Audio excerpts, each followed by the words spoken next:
Bonjour et bienvenue au nouveau cours de sciences d'ingénieur. Ce cours est présenté par Engineering Software Learning. Merci d'abonner à notre chaîne, d'inviter vos collègues à voir les cours et aussi d'abonner à notre chaîne.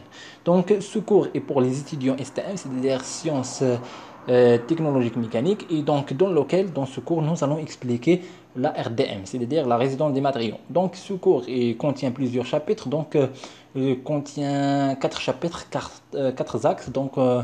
Nous allons décomposer en 2 parties. Donc la première partie, nous allons expliquer les 2 premiers axes, et dans la deuxième partie, nous allons expliquer ça là.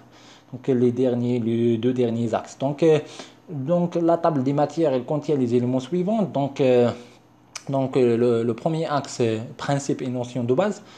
Principes et notions de base qui sont reliés à la résistance des matériaux. Donc, le deuxième axe, ou bien le deuxième axe, nous allons expliquer le chargement uniaxial, c'est-à-dire compression, traction, et les différents critères, les relations, etc. Et dans la deuxième partie, nous allons expliquer la notion de la flexion, c'est-à-dire les efforts tranchants, les moments réfléchissants, les contraintes, déformation, les contraintes de flexion et les déformations. Et après, nous allons expliquer, nous avons entamé le quatrième chapitre, qui sera dédié la torsion. D'accord? Vous commencer par principes et notions de base. D'abord, c'est quoi le but de la RDM? Donc, la résistance des matériaux, c'est quoi le but de la résistance des matériaux? Donc, le but de la résistance des matériaux, le but de la RDM, c'est d'utiliser une quantité minimale. Donc, avant ça, je vais juste comme, comme toujours. La résistance des matériaux, ou bien RDM, et le but de la résistance des matériaux est d'utiliser une quantité minimale des matériaux, c'est-à-dire utiliser une quantité minimale, c'est-à-dire une masse minimale plutôt, donc une masse minimale des matériaux. Et bien sûr, puisque la masse sera minimale, donc aussi les dimensions sont aussi minimales, c'est-à-dire l'épaisseur, la largeur, surtout l'épaisseur, donc celui qui gouverne la quantité, c'est-à-dire la masse de la pièce, d'accord? On veut que la quantité on veut que le matériau soit léger, une quantité minimale, donc qui contient une quantité minimale, d'accord, une masse minimale, mais en même temps, il doit être assuré, il doit être garanti la résistance, c'est-à-dire il doit résister aux conditions, c'est-à-dire aux efforts externes. D'accord?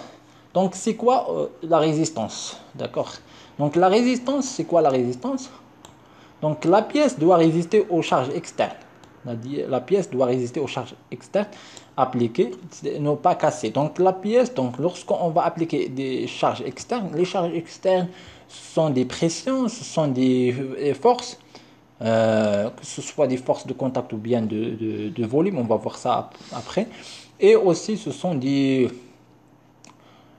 moments, d'accord? Donc, lorsque on va appliquer ces charges externes, la pièce sera sollicitée, elle sera subie un effort. Donc, d'accord? Donc, la pièce, elle doit être résistée, d'accord? Elle doit être résistée, c'est-à-dire ne pas casser. Donc, je reviens à ça. Donc, je vais faire des choses qui sont simples. Alors, je sais pas. Donc, je vais prendre ça, pinceau. Alors là.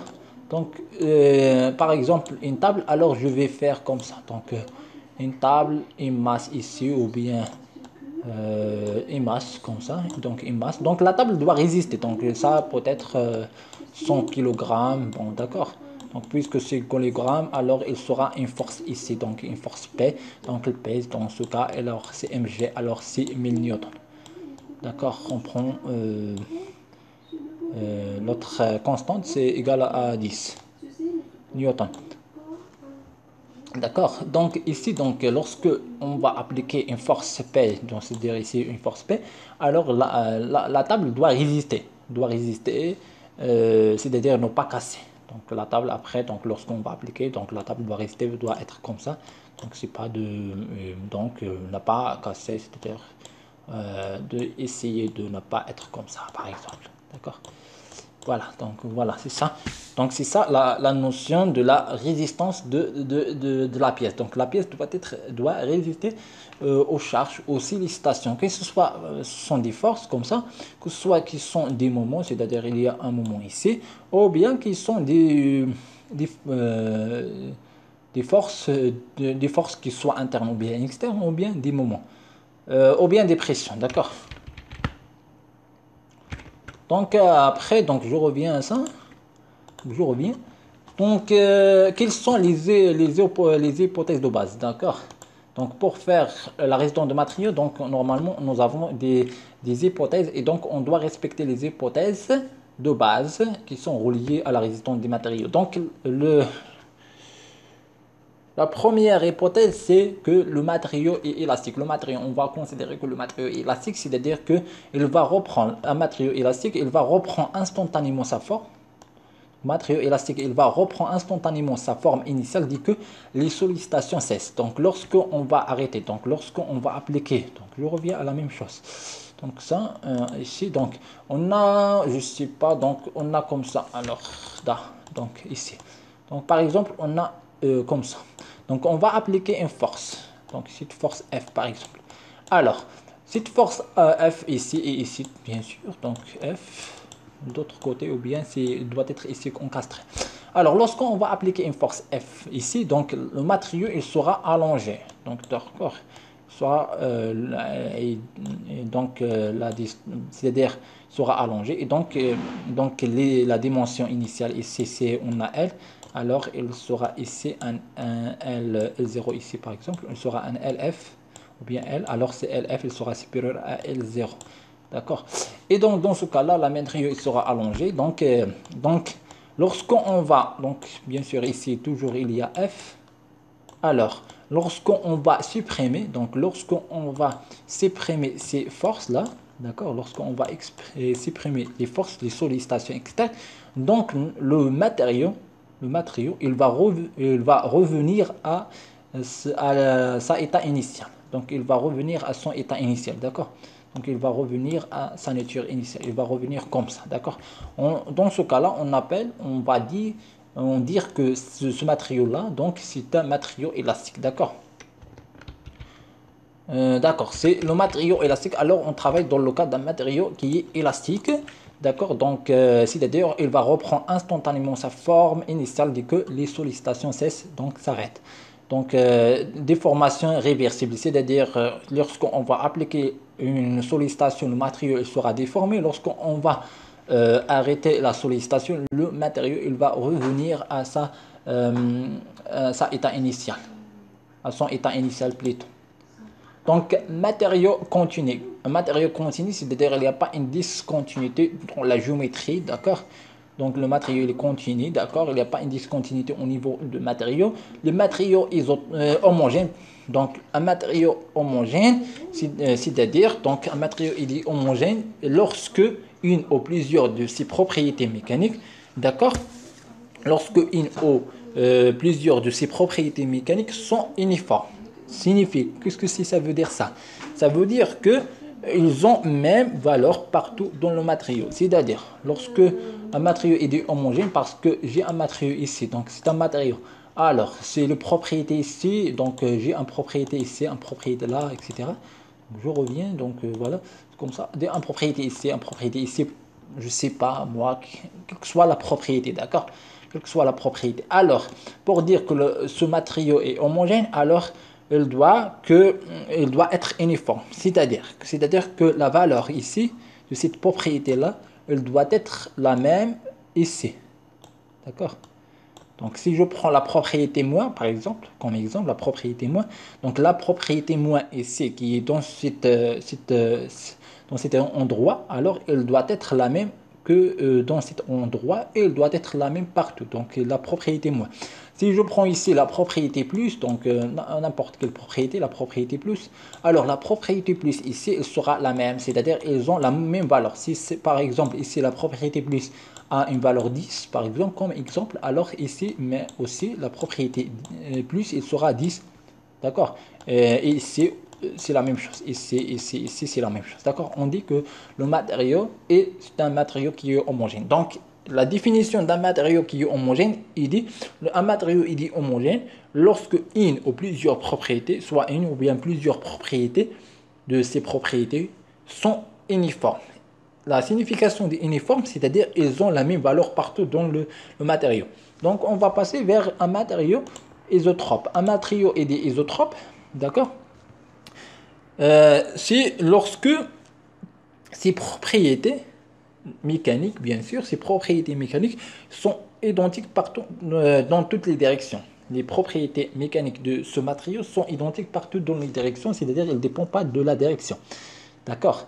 Alors, je vais faire un exemple. Donc, matériau qui est un matériau, je prends ça, un matériau qui est isotrope, c'est-à-dire si j'ai une propriété moins, par exemple, alors, la propriété, alors, là, comme ça, et je dois changer. Alors, la propriété moins. Alors, si j'ai une propriété moins, alors la propriété moins dans cette direction, comme ça, dans la direction X par exemple, elle sera la même chose que la propriété M. Elle a la même valeur fait la direction dans la direction Y, d'accord? Donc, elle ne dépend pas de la direction, elle sera la même chose. Donc, les propriétés, la propriété des matériaux, donc ils sont identiques, seront les mêmes dans toutes les directions. C'est-à-dire, ils sont indépendamment de la direction. D'accord? La direction. D'accord. Donc, après, on a déjà dit un matériau qui est isotrope, c'est-à-dire ses propriétés sont indépendants de la direction. D'accord? Ses propriétés sont indépendantes de la direction. Et donc, dans ce cas-là, on dit un matériau qui est isotrope. D'accord? Donc, après, on a la condition numéro 5, c'est aucune force interne. D'accord? Donc, comment on résout un problème de ORDM? On a trois phases à appliquer. Donc, on a trois étapes. Donc, la première étape, c'est l'étude des forces et des conditions d'équilibre. D'accord? On a l'étude des forces et des conditions d'équilibre. C'est-à-dire, on va appliquer la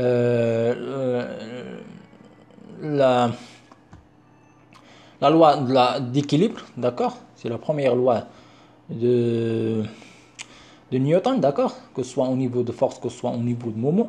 Et la deuxième, c'est l'étude des déplacements et de la compatibilité géométrique, d'accord? C'est la relation entre les déplacements, entre les différents déplacements, l'étude des déplacements et de la compatibilité géométrique. Et la troisième étape, c'est l'application de relations force-déformation, ou bien la relation entre force de formation ou bien les contraintes de formation. D'accord, c'est la même chose, que ce soit force de formation, que ce soit force de formation, et bien force déplacement, ou bien contrainte de formation. Donc, parce qu'on a des relations entre force et contrainte, et aussi on a une relation entre la déformation et le déplacement.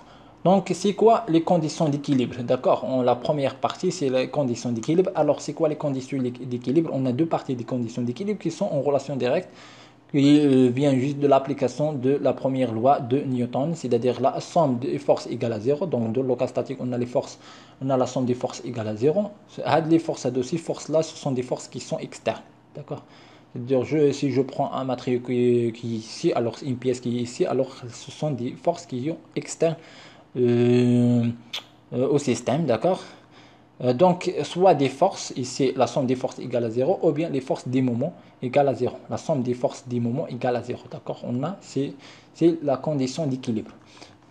Alors, c'est quoi la compatibilité géométrique? Donc, la compatibilité géométrique, donc lorsqu'on va appliquer une force externe ici sur le barreau, donc ici, donc normalement, la câble il sera déformé, donc il sera allongé ici vers le bas, il sera un déplacement ici, et en même temps, le barreau il sera déformé. Alors, il y a une déformation entre la géométrie des câbles et la géométrie du barreau. D'accord? Dans ce cas, on doit réaliser la compatibilité géométrique, c'est-à-dire qu'il y a une liaison entre cette déformation-là, entre ce déplacement-là et le déplacement de la partie du barreau. D'accord?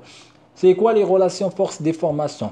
Alors, lorsqu'on va appliquer des forces externes, c'est quoi la relation des forces-déformation? Lorsqu'on va appliquer des forces sur une pièce, alors il se déforme. Donc, même si cette déformation parfois peut être invisible, c'est-à-dire elle est microscopique, c'est-à-dire invisible à travers l'œil nu, d'accord? Donc, dans ce cas-là, il existe une déformation, malgré qui est faible, qui est macroscopique, mais il existe une déformation quand même. Donc, il existe des relations. Il existe une relation, ou bien plusieurs relations, qui relient les forces aux déformations provoquées. C'est-à-dire, lorsqu'on va appliquer une force externe là, il y a une déformation. Donc, au niveau de la barreau, il y a une déformation. Donc, cette déformation, ici, elle est visible, c'est-à-dire le baron, à l'état initial, il est comme ça, à l'état final, il est comme ça, alors il y a une déformation. D'accord. Tout d'abord, on va après la déformation. C'est quoi une déformation? On va expliquer ça après. La déformation, c'est le changement, c'est la variation des dimensions entre l'état initial et l'état final. D'accord. Donc ici, on a l'état initial, on a comme ça, l'état final, on a comme ça. Cette variation, la différence des variations, des dimensions, bien sûr. Donc la dimension, elle sera changée et donc la différence entre la dimension de l'état final et entre l'état final et l'état initial s'appelle déformation. Et donc lorsqu'on va appliquer une force externe ou bien un effort externe, donc la pièce elle sera déformée. Et la déformation, il s'apparaît sous la forme des changements des dimensions, d'accord? Donc dans ce cas-là, il existe une relation qui relie les forces, qui relie la contrainte, qui relie les forces externes, donc aux déformations provoquées au changement de la pièce ou bien de système. D'accord. Les forces externes et les forces internes. On a deux types de forces, bien sûr. Les forces qui sont externes, qui sont à l'extérieur du système, et les forces qui sont à l'intérieur des systèmes. Donc, les forces qui sont à l'extérieur du système, elles se composent en deux catégories. Donc, on a une force de surface, c'est-à-dire elle s'applique sur une surface, d'accord? Force de surface, elle s'applique sur une surface. Dans ce cas, on a le contact, force de frottement, le vent, etc. Ce sont des forces de contact. Les forces de volume, ce sont des forces qui s'appliquent sur un volume, d'accord? Ce sont des forces comme la gravitation, le poids, la pression, il y a aussi les forces colombiennes, etc. Donc les forces internes, ce sont des forces à l'intérieur des matériaux. Donc les forces internes, ce sont des forces qui sont à l'intérieur des matériaux au niveau intermoléculaire. Donc je reviens ça. Donc on a un système. Donc là, je reviens. Donc on a un système comme ça, d'accord? Donc je change vers ça. Alors, donc on a un système et donc les forces on a le système se compose de plusieurs molécules. Donc voilà, ce sont des molécules qui sont reliées à ça. Ce sont des choses qui sont, pardon, mais qui sont des matériaux qui contiennent de plusieurs molécules. Alors malgré ça, donc on dit que il y a des molécules ici, d'accord? Donc voilà, un molécule là, etc. Donc c'est mal. Quand même ça. Alors, pardon. Donc, juste une notation, d'accord? Donc, juste comme ça. Alors là, alors ici, alors là, d'accord. Donc, je vais juste prendre des choses qui comme ça, d'accord? Donc, je vais juste prendre un matériau comme ça. Donc, et après, donc, d'accord, on a des atomes qui sont ici. Donc, il y a plusieurs formes d'organisation d'organisation des atomes dans une pièce ou bien dans un matériau. Donc, ça dépend du type de matériau, etc. Mais on va prendre un exemple comme ça. Donc, on a des atomes ici. Et donc, les efforts entre les atomes, les interactions qui existent à l'échelle intermoléculaire, c'est-à-dire entre les atomes, ce sont des forces qui sont internes. Et ces forces se produisent. D'accord? Les interactions entre les atomes se produisent à cause des forces externes. Donc, lorsqu'on va appliquer une force F externe, c'est-à-dire une force extérieure, ou bien un effort extérieur, donc à cause des forces externes, donc elles naissent des forces qui sont internes, donc à l'intérieur des matériaux, et ces forces, ce sont à l'échelle intermoléculaire, d'accord? Entre les molécules. Donc, les molécules elles, interagissent, donc il y a une interaction, et donc il y a des frottements, il y a un glissement, etc. Il y a un glissement, il y a un frottement entre les atomes. Et donc, alors, ces phénomènes-là, ou bien ces glissements, etc., ce sont des forces qui sont internes. Alors, voilà. Donc, ces forces internes, ce sont des forces à l'intérieur des matériaux au niveau intermoléculaire, naissent à la suite de l'application des forces externes. Donc, maintenant, on va commencer. Donc, sur cette partie-là, c'est juste un principe et notion de base, donc pour voir les forces, etc. Donc, qu'est-ce que ça veut dire le RDM, le but de RDM, et aussi cette partie qui est intéressante. On a les hypothèses aussi qui sont intéressantes. Et aussi, on a comment résoudre un problème de RDM. Et donc, on a 3 étapes à appliquer de façon successive. C'est-à-dire, on va commencer par l'étape 1, puis l'étape 2, puis l'étape 3. Donc, l'étape 1, c'est l'étude des forces et des conditions d'équilibre, c'est-à-dire faire application que ce soit de la somme des forces égale à 0 ou bien la force des mouvements égale à 0, puis l'étude des déplacements et de compatibilité géométrique. Et après, c'est l'application des relations force-déformation ou bien contrainte-déformation. D'accord? Donc, après, on va entamer la notion de contrainte-déformation. Donc, on a deux types de contraintes. On a une contrainte qui est normale et une contrainte qui est tangentielle. Donc, contrainte normale, c'est lui qui est normal à la surface. Donc, comme exemple, alors là, il y a un nouveau, donc, ok, n'est pas enregistré. Alors, donc, je fais comme ça, donc, quand même. Alors là, un autre pour montrer le type. D'accord, donc, après je fais comme ça c'est juste pour expliquer ça de façon concrète. Alors là, des choses qui est comme ça, des choses qui est comme ça. D'accord. Donc là, je vais passer donc ici. Alors là, donc je vais prendre cette surface là, d'accord. Cette surface là. Alors, d'accord. Alors, je vais prendre cette surface là et donc je vais appliquer une force comme ça, F. D'accord, une force F. Là, cette surface là qui est à la droite, donc d'accord, c'est dans cette partie là.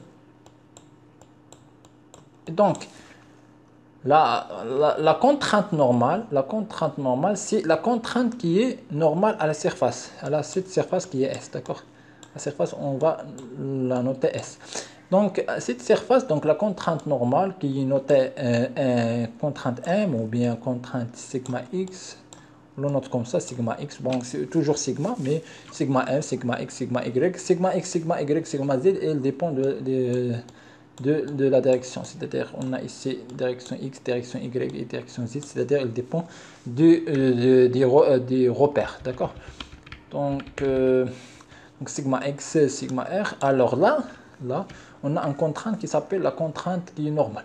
Donc, c'est les forces, c'est la contrainte, si je prends cette partie-là, donc qui est tangente, c'est comme ça, qui est tangente, d'accord. Alors, si j'applique une force comme ça, d'accord, une force comme ça, qui est tangente, alors je vais obtenir une force qui est une contrainte qui est tangentielle. Donc, tangentielle, je vais noter, elle sera notée comme ça. Je vais supprimer ça, elle sera notée comme ça, ou bien elle sera notée T, tangentielle. Donc, c'est comme ça, elle est toujours notée comme ça, on va le noter comme ça. Alors, la force S, elle est notée comme ça T. Alors, la force est parce que c'est une force tangentielle, peut être notée T ou bien notée F. Et aussi, on peut noter F ou bien noter M parce que c'est une force qui est normale. Normale à quoi? Normale à la surface. Donc, ici, F, elle est tangentielle à quoi? Tangentielle à la surface, d'accord? Donc, là, on appelle, c'est une fonction, c'est une contrainte qui est tangentielle, elle est notée comme ça. Et on a en même temps, on a une tangentielle qui est comme ça. Donc, si je applique une force F dans cette partie-là, soit ici, d'accord, il sera une force qui est tangentielle. C'est une force qui est tangentielle et donc il va nous donner une contrainte qui est tangentielle notée comme ça. Dans ce cas-là, soit ici ou bien soit là, donc il sera une fonction, il donne une contrainte. Il va nous donner une force on va appliquer une force qui est tangentielle à la surface. Dans ce cas, on va obtenir une contrainte qui est tangentielle. D'accord? Donc, après, je reviens. Donc, ici, on a une contrainte qui est normale. Donc, on a déjà expliqué ça. Donc, la contrainte normale, elle est sigma de façon mathématique qui est plus précise. Elle est définie comme ça. Composant de la contrainte normale. Donc, la contrainte normale, elle est notée sigma. D'accord? Elle est toujours notée sigma. Mais l'indication ici, l'indice xx, sigma xx, qui est égal à sigma x, c'est au niveau de la direction. D'accord? Au niveau de la direction, on va noter sigma xx ou bien sigma x ou bien sigma m, ça dépend des directions. Donc, cette contrainte est égale à la limite de delta fx sur delta aax lorsque ax tend vers 0. Donc là, je vais juste passer ici. Alors là, on va prendre une surface. On va prendre seulement une surface comme ça. Alors là, comme ça, alors ok. Alors, ok, alors je vais changer ici, voilà. On a ici, c'est une surface, d'accord? Ça, c'est une surface. Alors, cette surface, on va prendre, dans cette surface, on va prendre un petit élément, d'accord? On va prendre un petit élément, donc juste un petit élément qui est Israël, donc un petit élément infinitésimal, qui s'appelle infinitésimal, donc comme ça, c'est infinitésimal. Et dans ce cas, l'élément, il sera noté, cet élément-là, il sera noté. S, alors elle sera notée delta S. Alors, pardon, delta S ou bien AS. A, la désignation des A, elle vient de, de la surface en anglais qui s'appelle area. Donc, pourquoi A? Donc, en français, on va noter S. Alors, delta S ici. Delta S ici. Et donc, delta S signifie quoi? C'est la surface de cette petite rectangle infinitésimal. D'accord? On a un grand rectangle ici. On va prendre un très petit élément qui s'appelle un élément infinitésimal. Donc, l'élément infinitésimal, il aura une surface. Il aura une surface delta S qui est une surface infinitésimale. D'accord? Donc, on va appliquer une force ici. Donc, une force qui est normale à cette surface-là. D'accord? La force qui sera normale à cette surface-là, donc, elle sera aussi normale à cette surface-là. Mais la quantité, elle sera delta F. C'est-à-dire, c'est une quantité infinitésimale aussi. D'accord? Quantité serait là de F. D'accord? Donc, la contrainte normale, donc, de façon mathématique plus précise, c'est la limite de delta x lorsque delta s, lorsque c'est delta x tend vers 0, alors de delta f sur delta x, sur delta s, pardon. D'accord? C'est comme ça. C'est la même chose pour les autres. Alors, puisqu'on a une surface ici qui est répartie, donc la force il est répartie, on a une surface qui est plane, pas de problème. Donc, cette quantité-là, elle sera équivalent. Donc, lorsqu'on va appliquer l'intégrale, etc., etc., donc on va trouver ça. Donc, cette partie-là, donc, qui est comme ça, donc, delta sigma f égale à f sur s. Donc, il est valable seulement au niveau de bac. Mais il y a des conditions. D'accord? Donc, il y a des conditions. D'accord? La plupart du temps, on va appliquer ça, mais on doit prendre en considération des conditions d'application. D'accord? Bon, donc voilà.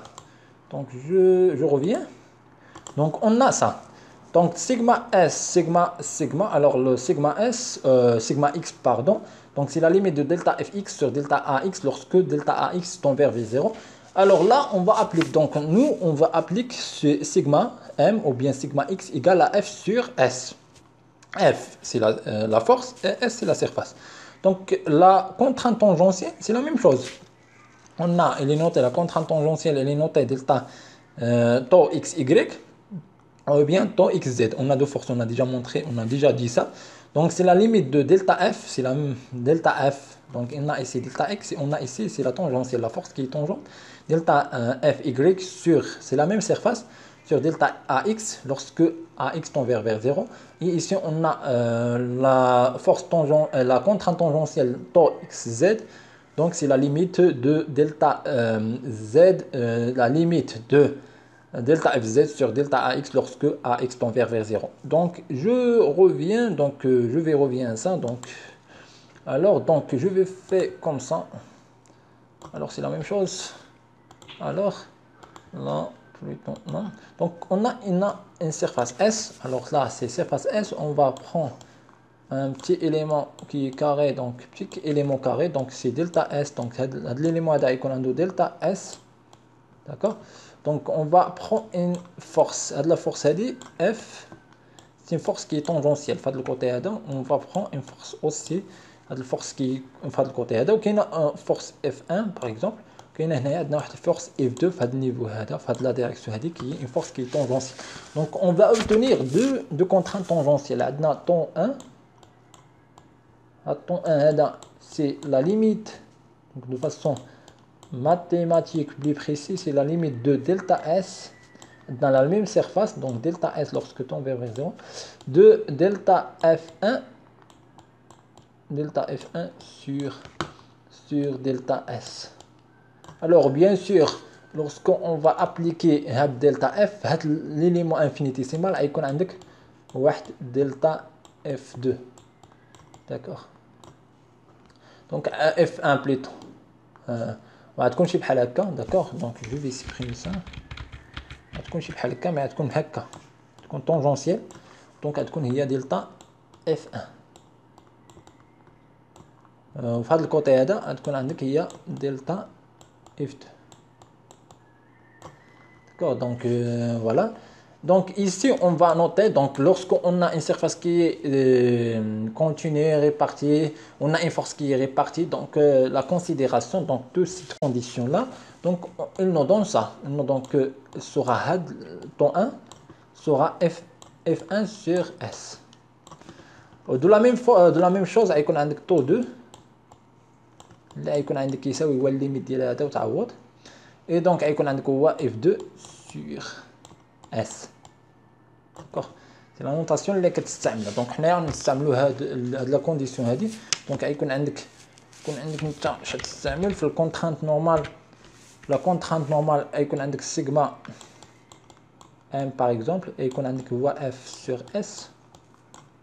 D'accord. La plupart du temps on note n, lâche n parce que c'est une forme normale. D'accord. داكشي علاش كنوطي n sur s. يكون عندك طو في واحد الديريكسيون اللي غتساوي هي اف. هاد اف هادي اللي ديفرونسها, دونك اف اف 2 اف 1 peut-être اف 1 سور اس. تكون عندك طو 1 الديريكسيون سا ديبون لا ديريكسيون هنا. غيكون عندك طو 2 اللي كتساوي سي لا ميم شوز, غير لا ديريكسيون هنا كتشونجا اف 2 سور اس.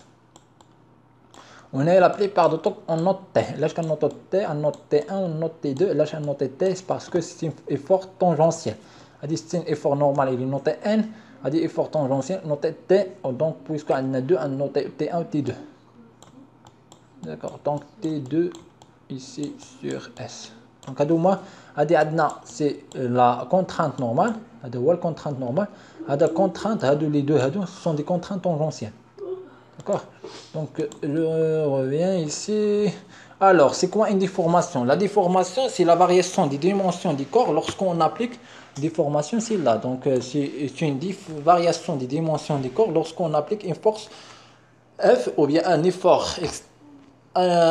donc une force F ou bien une température. Donc lorsqu'on va appliquer une température, c'est peut-être que le matériau il va changer ses dimensions, et dans ce cas on aura une déformation. Ou bien lorsqu'on va appliquer une force, donc le matériau comme présenté ici, alors le matériau, les dimensions du matériau il sera changé. On a ici c'est l'état final et là c'est l'état initial. Alors donc on a un changement au niveau des dimensions, et donc dans ce cas-là on a une déformation. D'accord. Quand on parle d'une déformation normale, et il y a aussi une déformation tangentielle. Donc puisqu'on a des contraintes normales, des contraintes tangentielles, on a aussi des déformations normales et des déformations tangentielles. Donc la déformation normale, je vais passer ça. Donc on a la déformation normale parce qu'on a la déformation son nom Y et la déformation son nom X.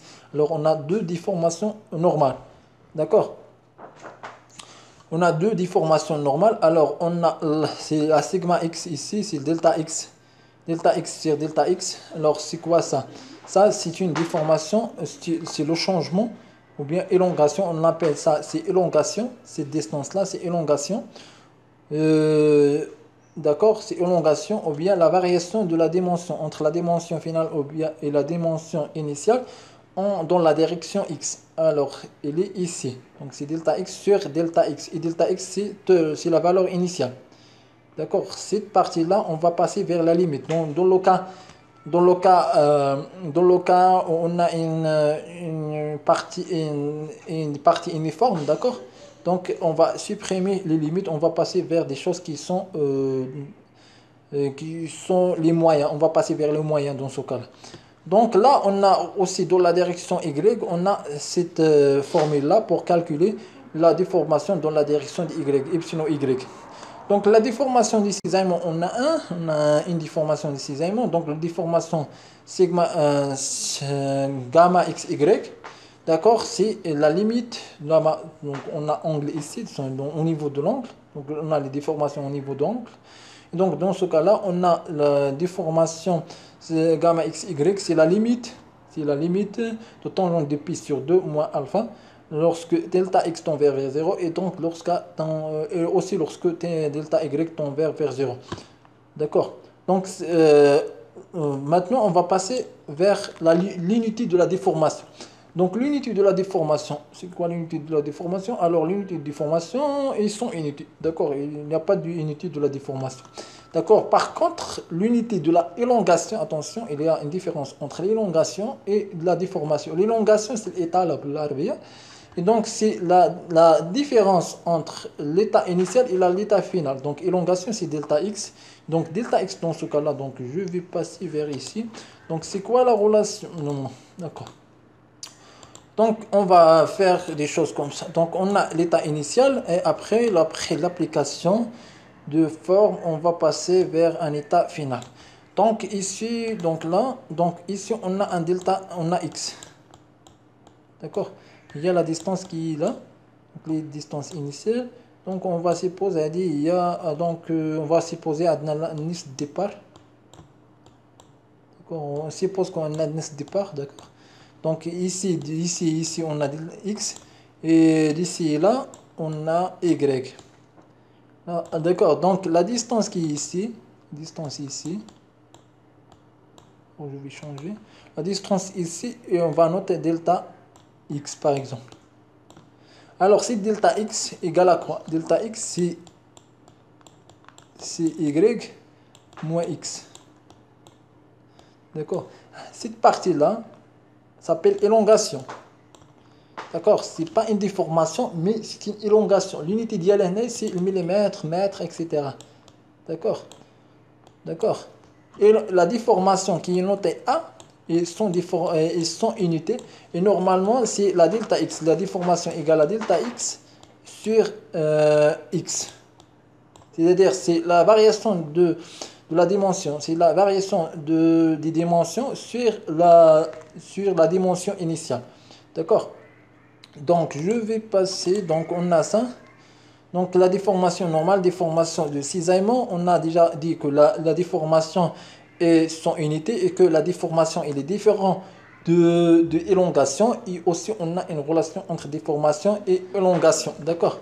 C'est quoi le signe d'une déformation? Alors, dans le cas d'allongement, c'est-à-dire étirement, donc lorsqu'on va étirer, alors la déformation normale sera positive parce elle sera une élongation. D'accord. Lorsqu'on a une diminution de l'angle, alors la déformation du cisaillement elle sera positive. D'accord. C'est quoi un matériau élastique? Un matériau élastique, s'il reprend sa forme, un matériau élastique, s'il se prend sa forme, dit que les sollicitations cessent. D'accord? C'est lorsqu'on va éliminer les sollicitations ou bien les efforts externes, donc le matériau il va revenir à sa état initial. Donc lorsqu'on va appliquer au départ, on a un matériau au repos, donc lorsqu'on va appliquer une force externe, donc le matériau il sera déformé, il sera élongé, raccourci ou bien. Donc soit il sera un allongement ou bien il sera une contraction. D'accord? Donc, lorsqu'on va éliminer, d'accord, lorsqu'on va éliminer les sollicitations, d'accord, si le matériau est élastique, il va revenir à sa état initial. D'accord?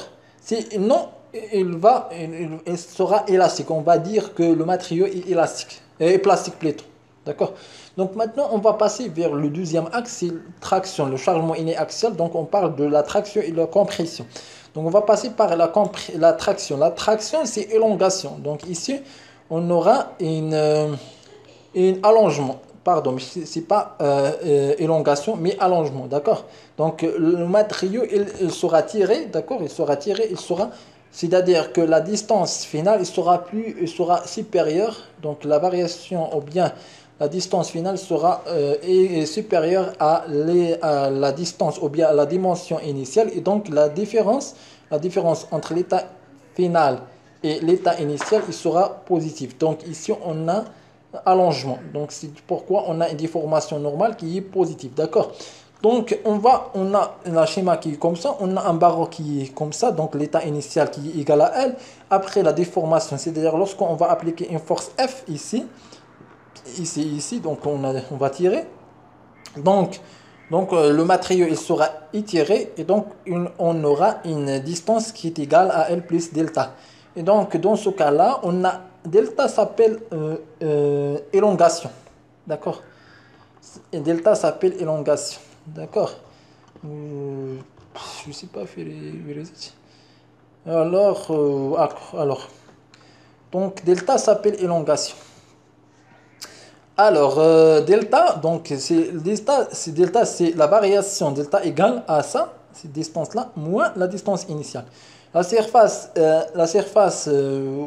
qui subit la force, qui subit cette force F, donc on a A, et puisque cette force F, cette force P, elle est normale à la surface, donc on a ici une contrainte normale, dans ce cas, une contrainte de traction normale, d'accord? Et dans ce cas, la contrainte, et dans ce cas, la contrainte, il est positive, d'accord?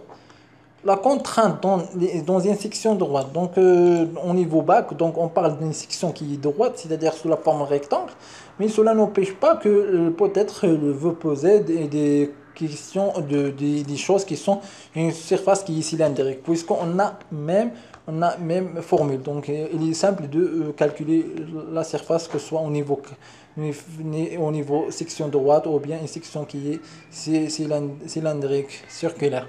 D'accord, donc la contrainte sigma m, donc la contrainte au niveau d'un point M ici, donc qui est normale, qui est une contrainte normale dans une section droite S, sont normales. Donc on a déjà expliqué ça, c'est pas la peine. À la section est uniformément répartie. Donc il est uniformément réparti, signifie que la contrainte ici égale à la contrainte ici, il est égal à la contrainte ici, etc. Donc dans cette dernière, la valeur de sigma m a un point M de S, donc quel que soit, on va prendre M ici, donc dans cette partie-là, donc sigma M, il sera égal à M. Il sera égal à ça. D'accord? Et on a une hypothèse qui est très importante parce qu'on a un matériau qui est isotrope et un matériau qui est homogène. Donc lorsqu'un matériau qui est homogène et donc lorsqu'on a une propriété qui est ici, alors il sera cette propriété-là. Donc il sera partout. Donc la valeur ici, il sera partout dans tout le matériau. D'accord? Donc la section est uniformément répartie dans uniformément répartie. Donc ici, on a sigma m égale à n sur s. D'accord? Cette formule est très intéressante pour calculer, il est partout. Donc sigma m, c'est la contrainte normale égale à l'effort normal n, qui est égal à ça, qui est égal à la force, c'est une force, d'accord? Sur la surface, donc la force on a en newton, c'est un effort normal en newton, c'est une force en newton. La force, c'est une force qui est normale à la surface, donc d'accord, qui est normale à la surface. Et donc S, c'est l'air ou bien c'est une surface, l'air ou bien la surface, c'est l'air de la section droite soumise à la traction en millimètres carrés, d'accord, en millimètres carrés, ou bien c'est une surface et ils l'ont en millimètres carrés. D'accord. Alors, la contrainte plutôt, pardon, la contrainte, son unité, l'unité de la contrainte et le mégapascal, d'accord? Puisqu'on a Newton sur millimètre carré, on donne Newton sur millimètre carré, nous donne mégapascal, et Newton, je répète, et Newton sur mètre, il donne pascal, d'accord? Donc en l'unité ici, on va utiliser mégapascal, donc puisque ici l'air il sera millimètre carré et l'effort sera Newton. Donc maintenant, on va passer vers l'outil de la déformation et on va faire un essai de traction. Donc l'essai de traction, il est très utilisable. D'accord? On va utiliser une machine de traction qui permet d'appliquer progressivement. Donc on va prendre une éprouvette. Alors je vais supprimer ça. Donc pour expliquer ça de façon. Donc on a une machine, d'accord? Donc normalement on a une éprouvette. Donc je vais prendre un exemple d'une éprouvette comme ça, d'accord? Après, pardon. Alors on a une éprouvette qui est comme ça, d'accord? Éprouvette qui est comme ça, d'accord? On va prendre ici, on va, euh, on va faire un encastrement, une liaison encastrée, d'accord? C'est-à-dire il y a une liaison ici entre encastré mais démontable, d'accord? C'est démontable, c'est-à-dire à travers les morts, d'accord? Donc là et là, donc ici il sera fixe. Donc cette partie-là sera fixe. C'est-à-dire on a un support ici qu'il va bloquer ici le déplacement. Donc il est fixe, donc on a comme ça, donc je sais pas. Et là, des choses qui comme ça, là on a par exemple ici un vérin, d'accord? Là, on a un vérin, donc ici, un vérin, on a un support qui est ici. Donc là, c'est pas la peine. C'est juste un support. Donc, tout ça, c'est une machine. D'accord? Et là, un vérin, etc. D'autres choses. Donc, ici, on a les provettes. Donc, ça, c'est les provettes. Section droite, pas de problème. C'est-à-dire, section droite, on a un carré rectangle. Donc, la section de l'éprouvette, il est comme ça. D'accord? Ça, c'est S. Et donc, on va appliquer un effort F. Donc, lorsqu'on va appliquer un effort qui est F, donc ici, sera toujours, on a aussi une F qui est là. C'est le troisième principe de Newton, d'accord? Et donc, ici, on va appliquer, cette machine nous permettre d'appliquer un effort progressif. Donc, on va augmenter l'effort, à chaque fois, on va augmenter l'effort, d'accord? On va tracer la courbe. Donc après, donc lorsqu'on va appliquer, lorsque le vérin ici, c'est-à-dire la tige, elle sera déplacée vers le haut, c'est-à-dire il va rentrer, donc il va étirer cette éprouvette. Donc normalement, donc c'est facile. Donc normalement, on va obtenir ça. Donc au départ, on a des choses qui sont comme ça.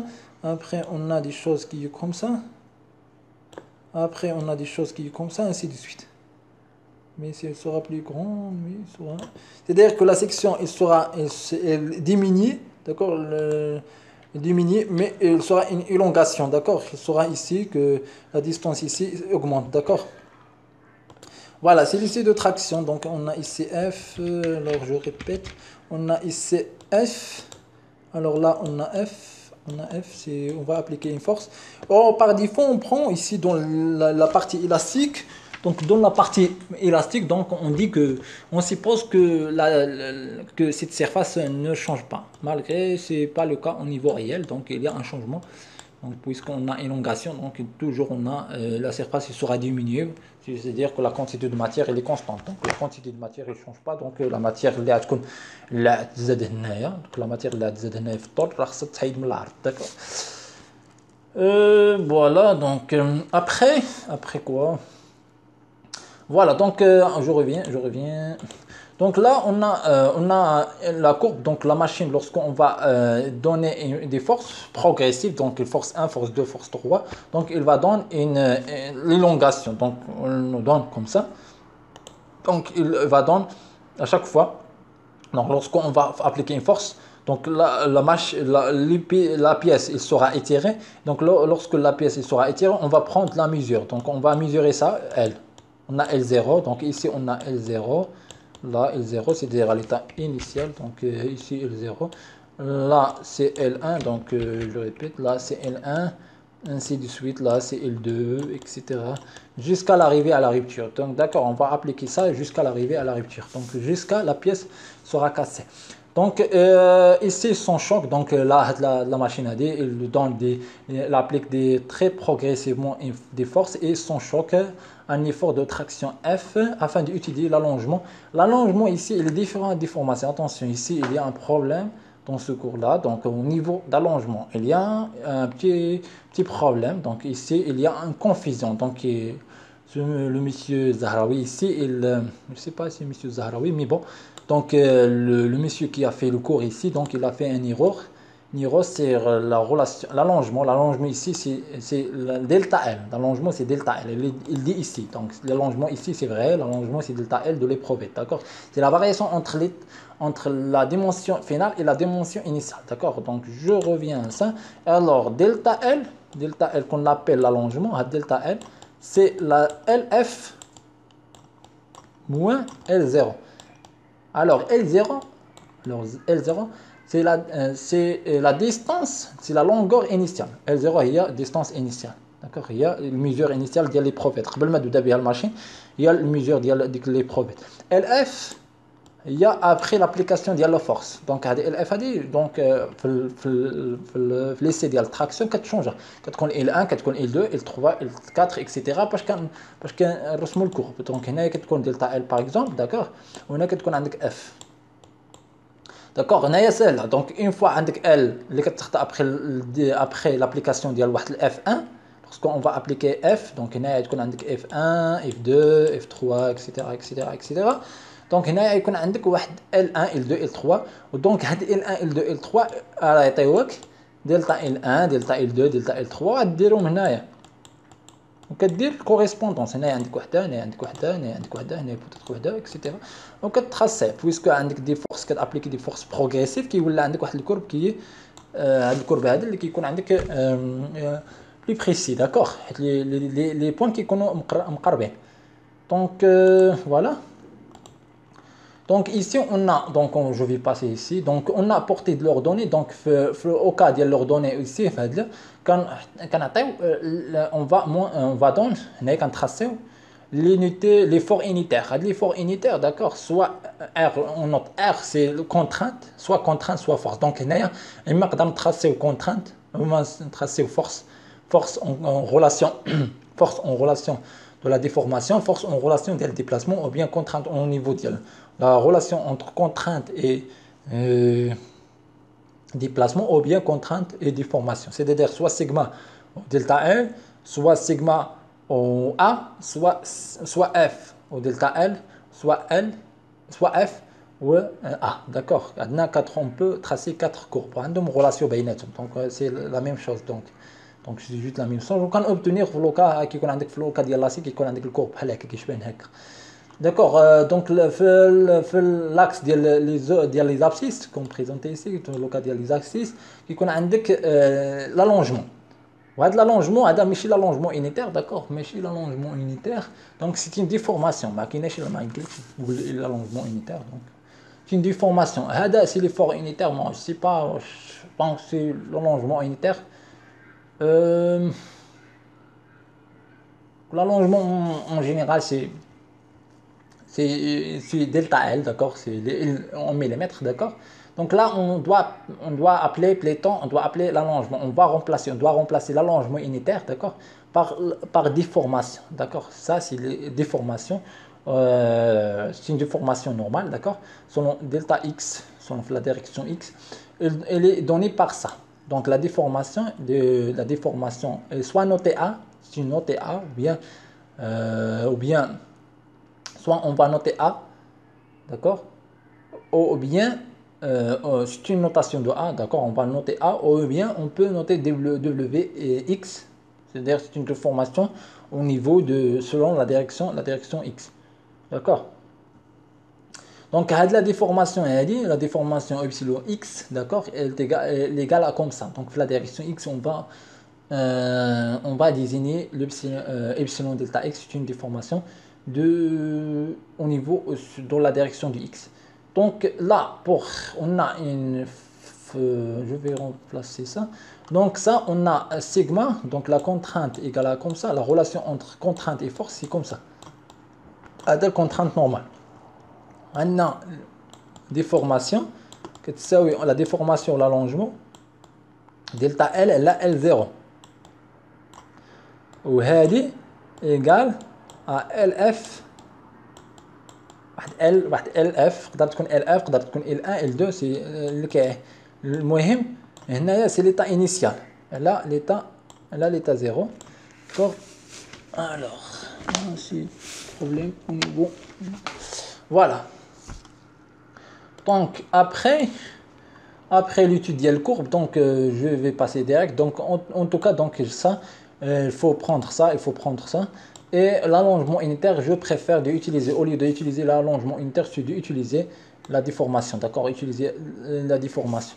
Donc là, on a deux parties, on a de A à B et de A vers D. D'accord, je vais passer directement. On a deux parties, malgré on peut passer, il y a trois parties. Mais donc, on va parler seulement de deux parties, on va composer deux parties. On a la partie OA qui est une partie linéaire, donc l'éprouvette. Donc ici, le matériau, l'éprouvette, c'est un matériau qui est élastique. Donc ici, on va éliminer le contrainte. Lorsqu'on va éliminer le contrainte ou bien éliminer la sollicitation, on va éliminer la sollicitation ou bien F. Donc ici, le matériau, il reprend sa forme initiale, d'accord, qui est déjà l'état initial. Donc déformation هنا تبعتي الكور الديفورماسيون ديالو ادولا 0 donc 0. Donc ici on a واحد البارتي ici هنايا في A في A هنايا. Donc عندنا RE هاد RE هذه كتسمى la limite élastique. La limite élastique égale à FE sur S0. هاد S هنا كنعتبروا بان S il change pas, d'accord, malgré qu'il change ولكن حنا كنعتبروها par défaut ما كتشونجاش في هاد البارتي هذه. Donc RE هي كتسمى la limite élastique qui est égale à FE sur S0.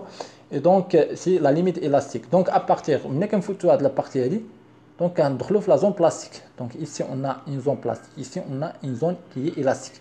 Donc ici bien sûr on a ici une énergie élastique, une énergie plastique. Donc voilà, donc voilà, donc on reste dans la zone, on reste dans cette zone tant que sigma il est inférieur à sigma r. Donc là كانت عندنا الكونترانت تاعنا اللي كانت عندنا الكونترانت ديالنا اللي حسبناها الكونترانت هذه حسبناها c'est-à-dire اللي ايغال اف سور اس 0 لقيناها صغار من ار او.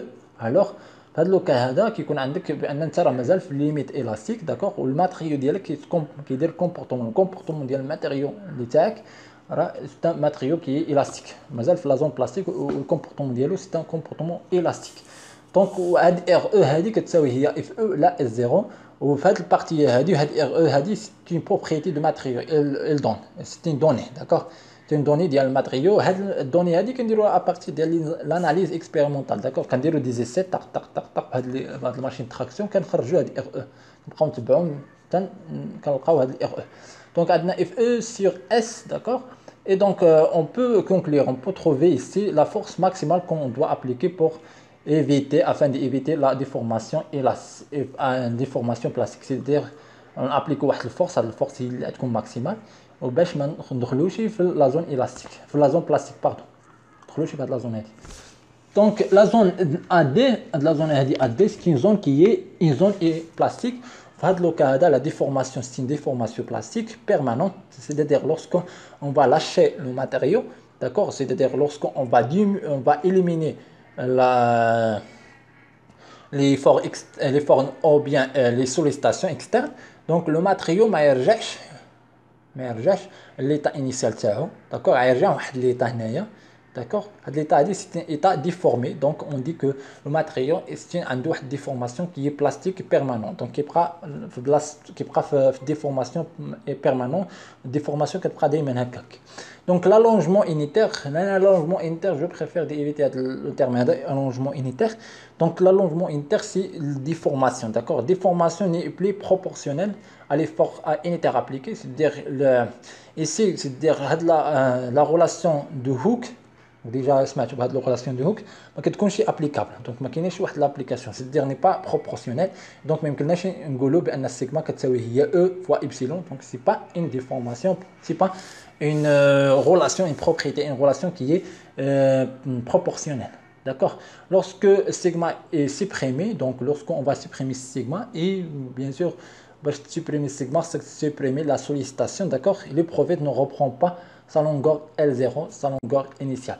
Donc, de A à C, les prophètes de A à C, donc sa longe, elle reste cylindrique, donc il n'y a هاد لي بروفيت هادي كتزاد في الطول ديالها ولكن elle reste toujours هاد لا فورم هادي ديال لي بروفيت elle reste toujours بحال كتشونجي داكوغ هنا ملي كتفوت سي à partir de C et D donc هنايا كيوقع لها كتالونجا داكوغ هنايا كيوقع لالونجمون كتزيد طوال مي هنايا في هاد لوكا هذا كتزيد طوال مي كيظهر واحد الريستريكسيون ولا ايترونغلومون داكوغ لا سيكسيون كتبدا كتغير كتبدا كتنقص حتى كتهرس دونك هنا ملي كتهرس كنوصلوا لهاد البارتي دي اللي هي كتسمى لا ريزيستونس على رupture دونك هنايا عندنا الرupture داكوغ وفي هاد لوكا ديال الرupture كيكون عندنا واحد ديفورماسيون كتسمى ديفورماسيون après rupture donc déformation après rupture donc les prophètes apportent une longueur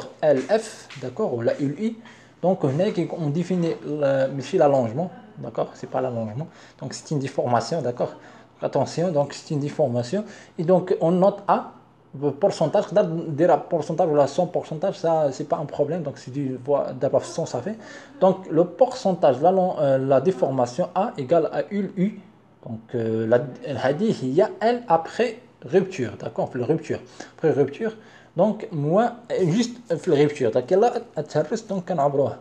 donc moins L0 là L0 fois 4% parce que en pourcentage d'accord donc déformation d'input dans le domaine élastique la déformation d'input donc la contrainte égale à déformation longitudinale donc maintenant on va parler de la déformation donc la contrainte comme ça la contrainte normalement fait le cas élastique la zone OA c'est une zone qui est élastique fait le cas donc la déformation la contrainte il est comme ça toujours contrainte sigma égale à F sur S0 varie linéairement en fonction de l'allongement monsieur l'allongement c'est la déformation d'accord donc ça il reste toujours mais on va appliquer la loi de Hooke la relation il y a la relation qui relie la contrainte avec déformation la contrainte déformation et donc il y a la loi de Hooke cette déformation c'est une déformation longitudinale d'accord donc longitudinale c'est-à-dire c'est au niveau ça la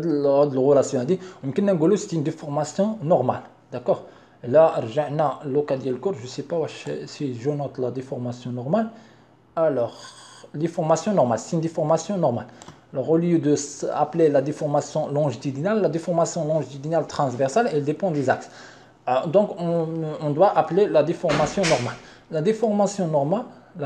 la contrainte normale la relation entre la contrainte normale la déformation normale elle est reliée par la loi de Hooke la loi de Hooke elle est comme ça donc flocon linéaire sigma égale à E epsilon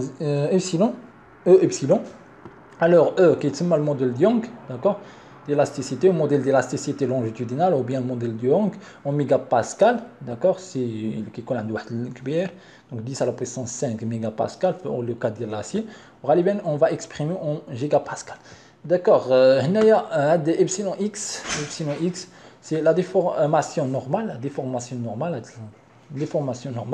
et delta L c'est élongation donc c'est pas élongation de la poutre c'est élongation normale donc c'est ça donc on va appliquer donc ici c'est la déformation on va déformation ici c'est élongation de la poutre en millimètres d'accord donc la relation la loi de Hooke il est écrit comme ça donc on peut remplacer sigma par sa forme par sa relation et donc on a N sur S0 ou bien F sur S0 ou E elle reste le même c'est une constante c'est le modèle de Young ou bien le modèle d'élasticité longitudinale et donc après on va remplacer epsilon x par sa valeur qui est ici donc floca ici c'est delta L la L0 delta L la L0 ça يمكن exprimer delta L la L0 delta L 0 كتساوي هي L final ناقص L initial d'accord donc E c'est delta L la L0 on peut obtenir cette relation là par ça D'accord, donc après déformation transversale, donc le cas transversal, donc c'est la déformation, c'est une déformation tangentielle. Donc, le cas qui connaît une contrainte tangentielle, la contrainte tangentielle, il va générer une déformation qui est tangentielle. Donc, lorsque une poutre s'allonge dans la direction longitudinale, la direction longitudinale, d'accord, donc, l'effort ADA, pardon, l'effort ADA. Donc, la déformation longitudinale, la déformation, lorsqu'on va appliquer une force comme ça, c'est-à-dire on a une contrainte normale, donc la contrainte normale, elle va générer une déformation normale et en même temps, elle va générer une déformation tangentielle.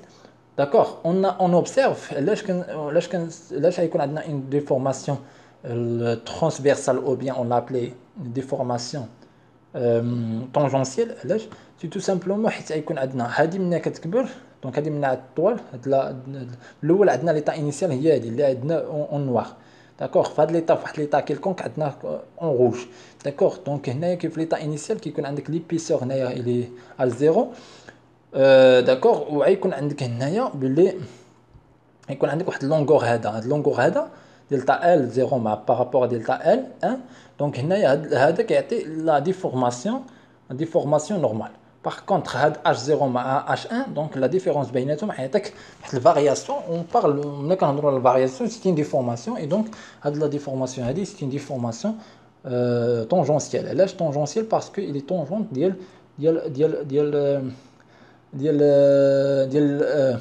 ديال السيرفاس هاد السيرفاس عندنا في هاد الكوتي هذا d'accord وهاد اش هذا il est tangente par rapport à la surface donc عندنا la même chose EX égale à L1 moins L0 sur L0 c'est un allongement oh là là c'est la déformation suivant OX alors et EY on a il est comme ça EY هذه c'est une déformation contraction ou bien raccourcissement on l'appelle comme ça mais c'est une déformation le terme correct c'est une déformation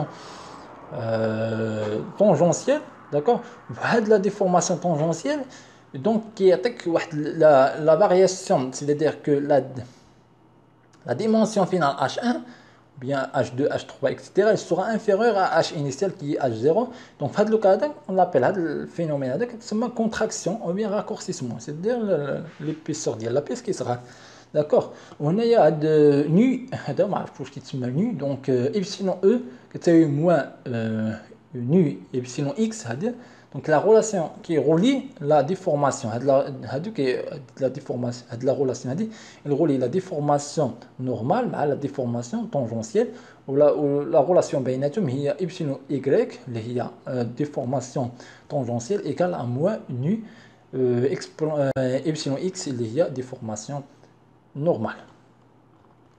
D'accord, la plupart du temps, pour l'isolation, on a nu égale à 0,3 ou selon les matériaux, elle varie entre 0,01 entre 0,1 et 0,5. D'accord.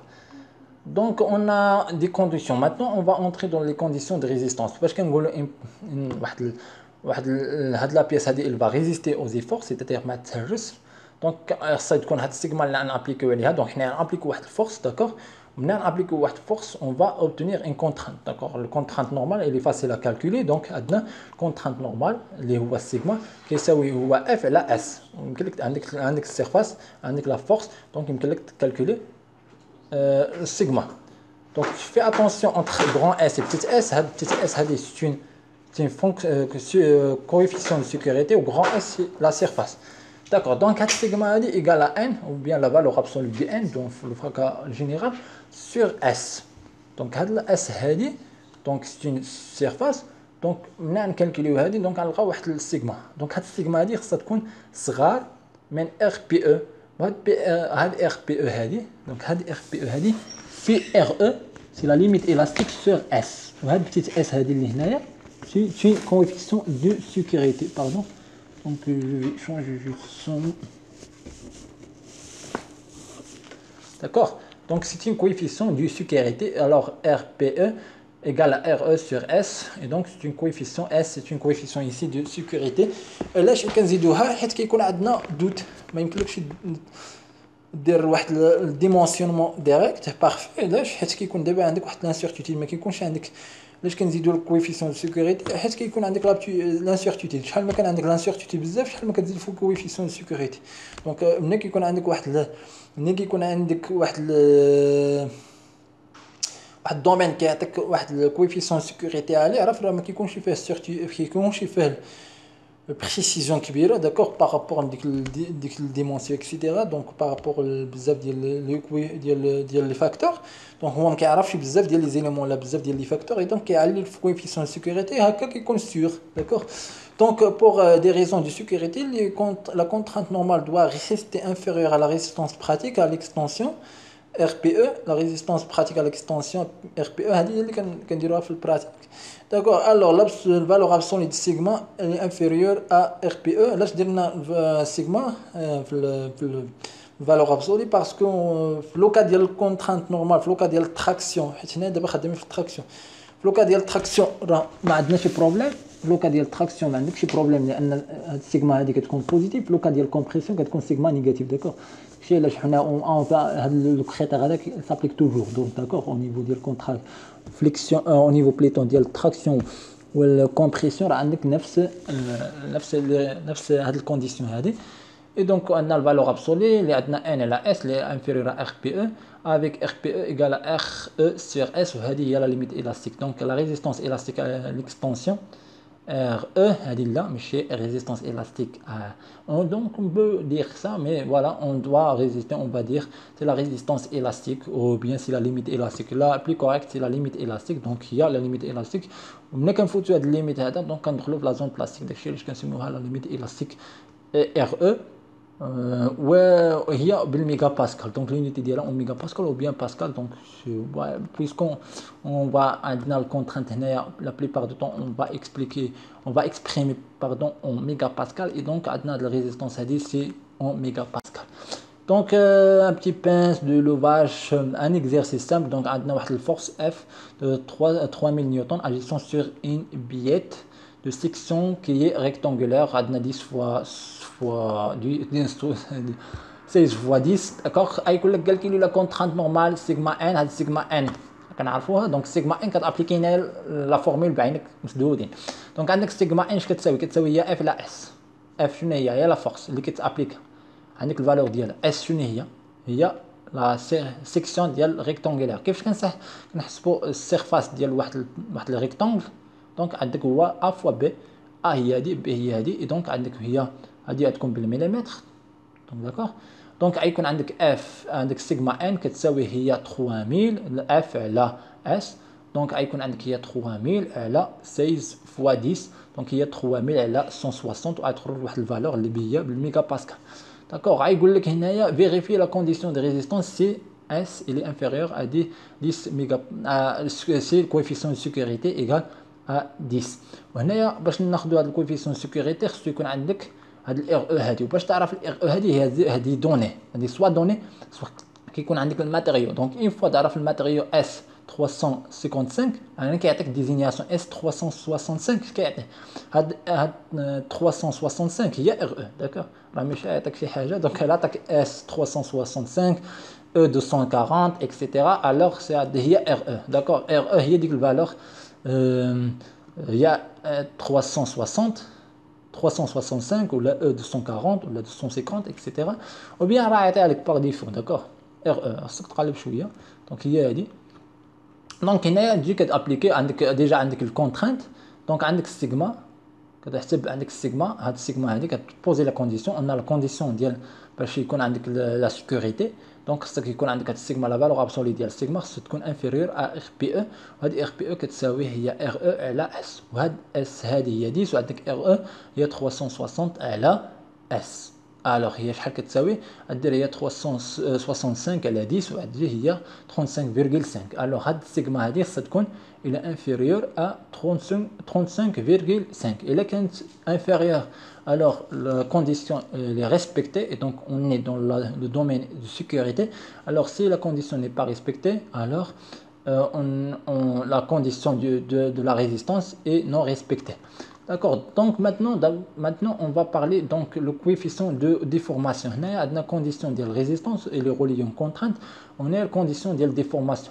Donc pour des raisons fonctionnelles, pour des raisons fonctionnelles, mais c'est au niveau de la sécurité, mais c'est pour des raisons fonctionnelles, il est parfois important de limiter l'allongement.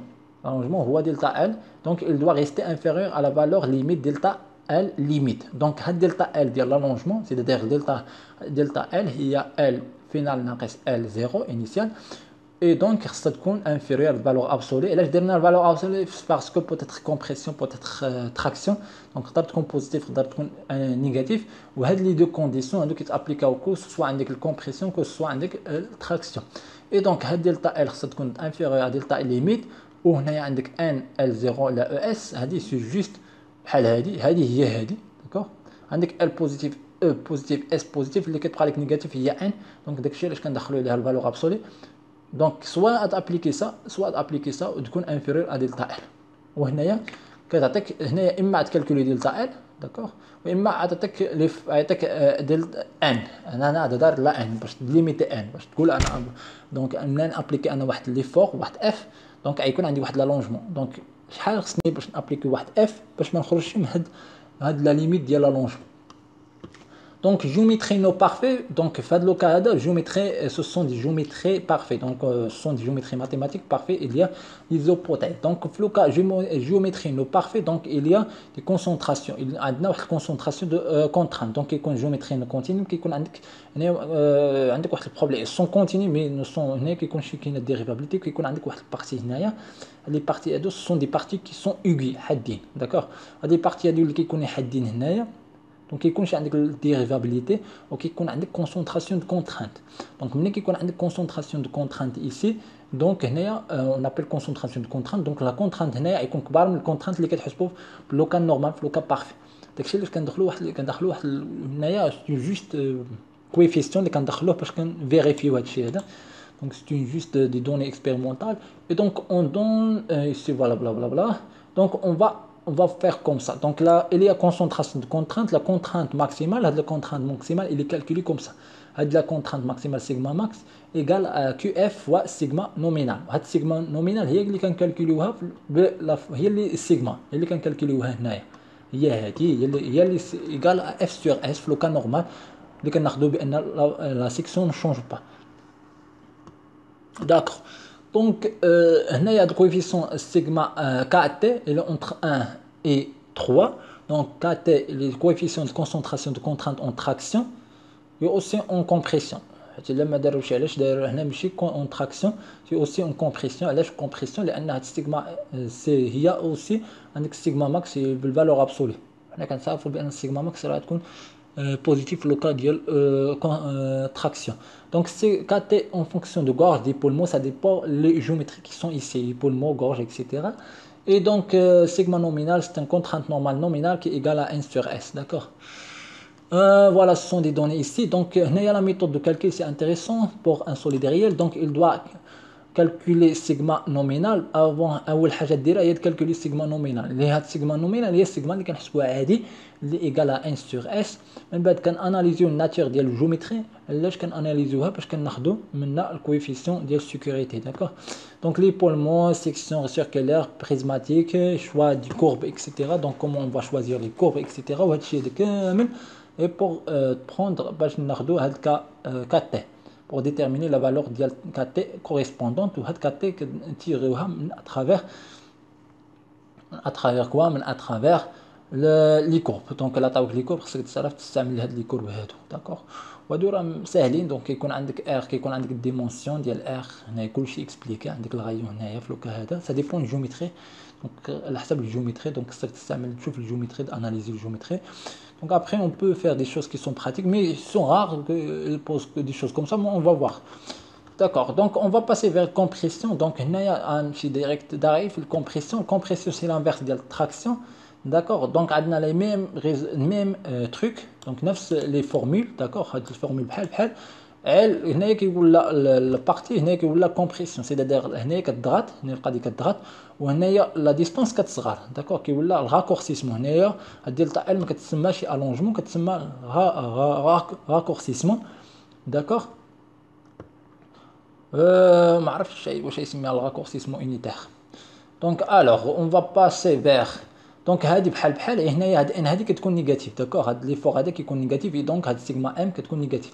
لا لونغاسيون هاد دلتا ال هي حتى هي كتكون نيجاتيف. دونك علاش؟ حنا دلتا ال كتساوي هي ال فينال ناقص ان انيسيال، بيسكو عندنا راكورسيسمون هاد ال اني فينال غتكون صغار من ال انيسيال.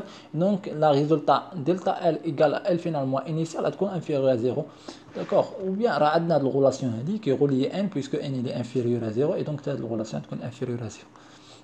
Donc les conditions sont les mêmes, donc ma on trouve le chiffre détail, les conditions sont les mêmes, d'accord. Juste qu'il y a une note هنايا c'est intéressante. هاد النوت هادي il relie le poids ديال الستركتور، داكوغ. الا كانت هاد البوا هادي نيجليجي كندخلو هادي كتكون عندنا هاد الكونترانت هذا ديال هذا. الا كان عندك بوا بروبر نو نيجليجي البوا ديال الستركتور سي دير لا بياس ديالها البوا ديالها واش نيجليجي ولا ني با نيجليجي. الا كان نيجليجي راه ما كتدخلوش، الا كان نيجليجي ما كتدخلوش كيكون عندك الكونترانت بحال هكا. الا كان نو نيجليجي راه خصك تدخلو كيولي عندك خصك تقسم بي لا اس.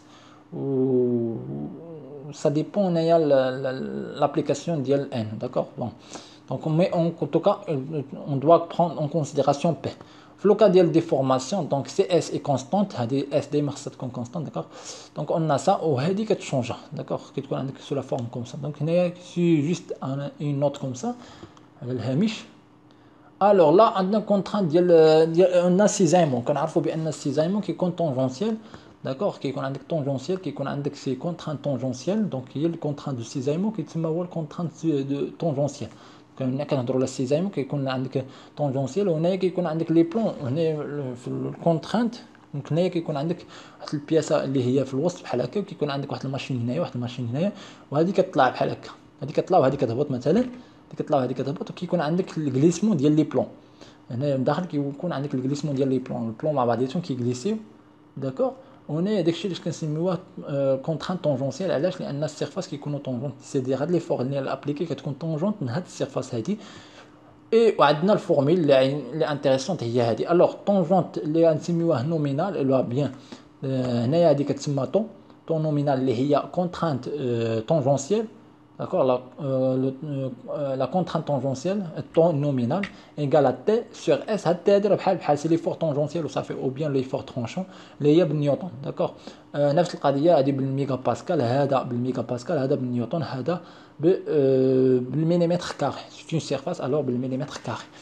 دونك بيان سور السيرفاس كتبقى هي لي فورس هنا كيكون هنايا في لو فورس في النورمال كيكونوا بيربونديكولار، وهادو كيكونوا طونجونسيال. داكشي علاش كتسمى فور طونجونسيال او بيان effort réfléchissant, pardon, tranchant, effort tranchant. Et donc après on a l'étude ديال déformation, la même chose, كان obtenir la même تقريبا même courbe. وكيعطيك عندك واحد لا زون او اللي كيكون لا زون ديال الاستيك، وهنايا لا زون اسي اللي كيكون لا زون بلاستيك، وعندك بحال داكوغ.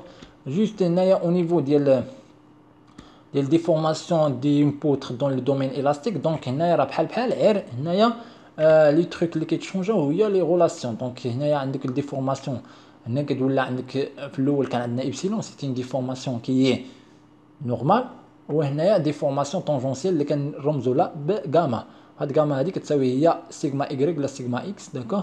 وعندك لا لوا دو هوك حتى هي كتساوي هي طون tangentielle, c'est la contrainte tangentielle égale à G fois la contrainte fois la déformation tangentielle, la déformation tangentielle, oui.